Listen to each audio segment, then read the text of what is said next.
Good afternoon, friends, colleagues, ladies and gentlemen. Thank you very much for coming over to this very special event. Just to introduce myself, my name is Paulumi Tripathi. I am a diplomat working at the Permanent Mission of India to the United Nations. Shakuntala Gamling, she is the Vice Minister, we call Secretary in India of the Department of Empowerment of Persons with Disabilities. Now we are very honored to have you here. Desai, he is the founder of www.voiceofsap.org. He is based here in the United States. He is also the Vice President of NTT Data, Global IT Services Company. He is also an honorary advisor in different capacities to the government of India, and he has played some very significant and crucial role as a thought leader in terms of giving inputs to government of India on various disability-related policies and acts and programs. The commitment and the leadership from our Prime Minister Shri Narendra Modi has brought a new wave of awareness and enthusiasm to tackle the deep-rooted problem of social stigma. Prime Minister has coined the term Divyangjan, which means persons gifted with divine abilities. This indeed encapsulates India's commitment to the cause that goes beyond our legal obligations and is deeply rooted in our civilizational heritage of having an inclusive society and leaving no one behind.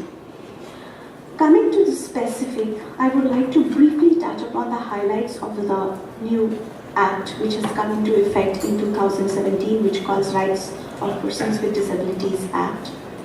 The passage of this Act has been a landmark, and the subsequent notification of the rules under this Act has brought the Indian legislation and the Indian system in line with the UN Convention on Rights of Persons with Disabilities. In 2016, India became the first country to ratify the Marrakesh Treaty, which aims to facilitate access to published works for visually impaired persons. In the same year, India has launched an online library of accessible books. Application of technology is also at the core of gathering data.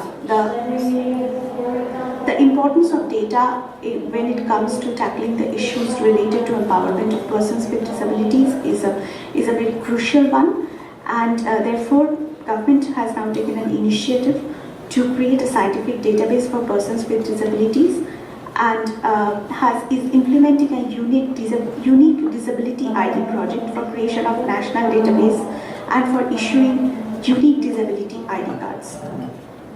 CRPD, which has started since 2006-7 time frame, almost 10-11 years.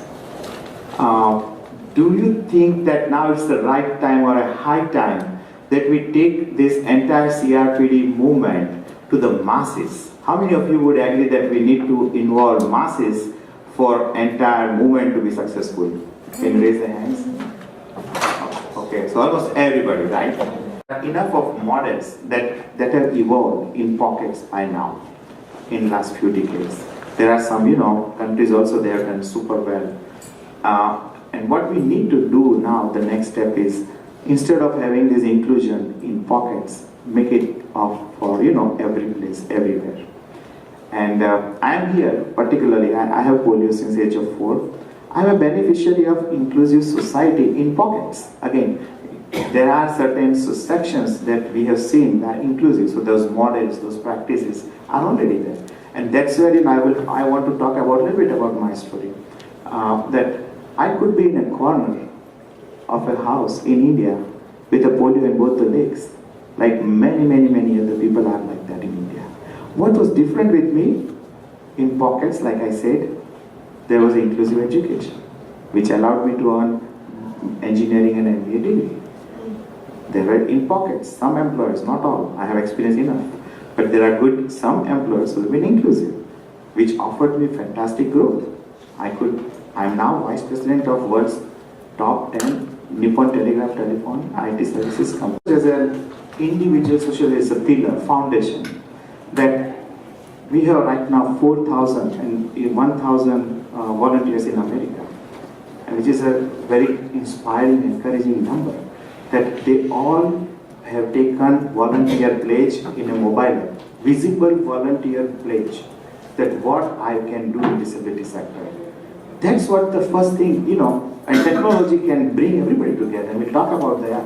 But 4,000 people have said that yes, we will do so and so. These volunteers could be corporate. There's a different type of pledge. Social leaders, bureaucrats, diplomats, elected leaders, individuals, all of that. Everybody is temporarily able. And that is very powerful message. It has resonated with many, many people. Because when people have tendency, oh, I have nothing to do with disability. We say you have naive thinking. A split second you can be disabled. So create a condition, create an infrastructure, create a society which is inclusive. So if anything happens to you or your loved one, they will have a better life to live. And that's a powerful message for inclusion. So that's why we have like 90% of our 4,000 volunteers, they are not disabled. That's why we are very satisfied with our model, which is a unique model, that bring in those who are purely coming into the sector with a passion to make a difference. Create a mass movement, create a demand from the people. So our mobile app has features that will create demand. People should ask that why this building is not accessible. And that you can do right from the mobile app, just click of the button. Our foundation, as I was telling, is creating ability-centric social repositioning. Yes, these are persons with disability, but can we start looking at what they can do? Because for some or other reason, many of us would also be disabled in some sense. Disability is not like something that we should focus on. What we should focus on is what is that ability. So the ability-centric repositioning of 15% of world population would help us solve the problem. With the principals and the vice chancellors, we have our motivational speakers, fantastic volunteers. They otherwise charge a couple $100 per hour, maybe $1,000. But for Voice of SAP, free service. That's another beauty. We are running entire Voice of SAP with 0 employee. The whole impact is by volunteers' efforts. Nobody is paid anything. So that is what we are trying to redefine the whole, that if everybody joins, problem will be solved. And it's not a question of money, it's a question of intent. If you have intent, yes, things can be solved. That we are thought leaders and enablers. Again, collective thought leaders. We are beneficiary as an organization because we have very, very fantastic, capable CEO or experts in disability. They are all our active volunteers. So our collective wisdom or a thought leadership is really helping to give proposals to finance ministry, to the health ministry, to the education ministry, because I'm just the representative. All these people have so much knowledge that we are bringing together. How can we change? And that's exactly is a unique phenomenon, I would say. Real examples. Let's look at large, Chamber of Commerce. He was inspired. I was in front of 175 corporate homes. Deliver the lecture of compassionate capitalism. Yes, corporate wants money. Capitalism means money, but there has to be compassion. There has to be different perspective. There has to be more inclusive agenda for their own sustained benefit. So those type of lectures we do. This pledge, once you have taken, it helps, it translates into action because we are touching by heart. If you have taken pledge, guess what? Who will take pledge? Those who have some sensitivity. So what we are doing is bring all those people globally into one platform. This is a volunteer-driven platform.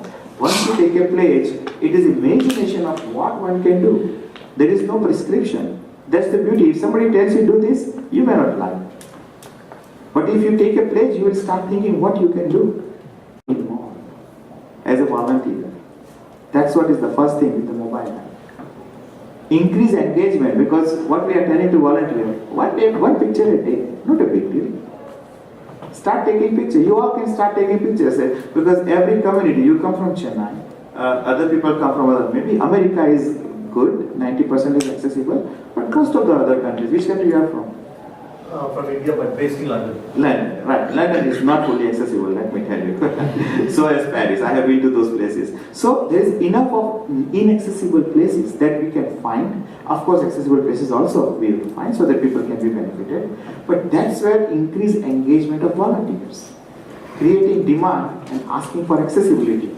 That's called mass movement. Everybody should have a perspective. We gave those 85 certificates to college students because guess what? They all developed that mindset, that perspective of looking for a ramp. Hey, if there's ramp, no ramp, why?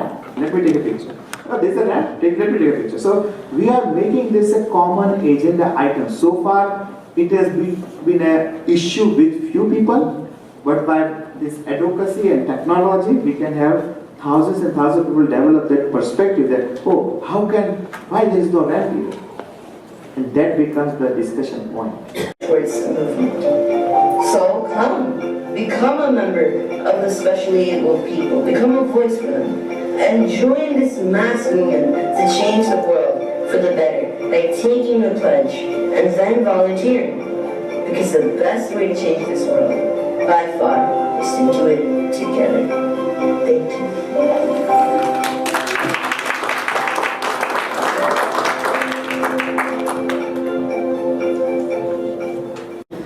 I would like to really congratulate Mr. Pranab Desai for his very inspiring presentation.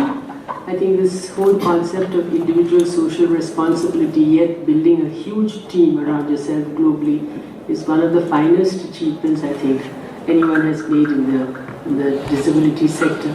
I've made a very bold step of having passed the Rights of Persons with Disabilities Act 2016, which has been published in 2017, which now says that it's no more a social obligation wherein you make a lip service, but it's really a constitutional legal obligation. And when you heard him out, you must be seeing that disability cannot be left in the margins. They have to be made active partners in developing and in making society much more constructive and much more economically sound. There is an economic argument which I keep saying, 100 million people bound to their homes with very little support from the government. And what does it translate into? It translates into a lot of productive labor which is being wasted. So it makes really good sense that not only should we give them constitutional legal rights, but we'll have to economically empower them. I'm very thankful that recently the Cabinet has taken a decision to set up the National Mental Health Research Rehabilitation Institute, where we can do a lot for the younger lot of people, the youth especially, who are going into depression, and there are cofactors like drug addiction, alcoholism, and frustration, failures in academic and professional lives. We need to see that if at the very preliminary stage, if we could do counseling, we could do community outreach and family counseling and family sensitization, by way of which even people who have chronic depression and mental health cases that are discharged from hospitals, whether we could take them back in society, get them accepted, and make them fit for leading a dignified life.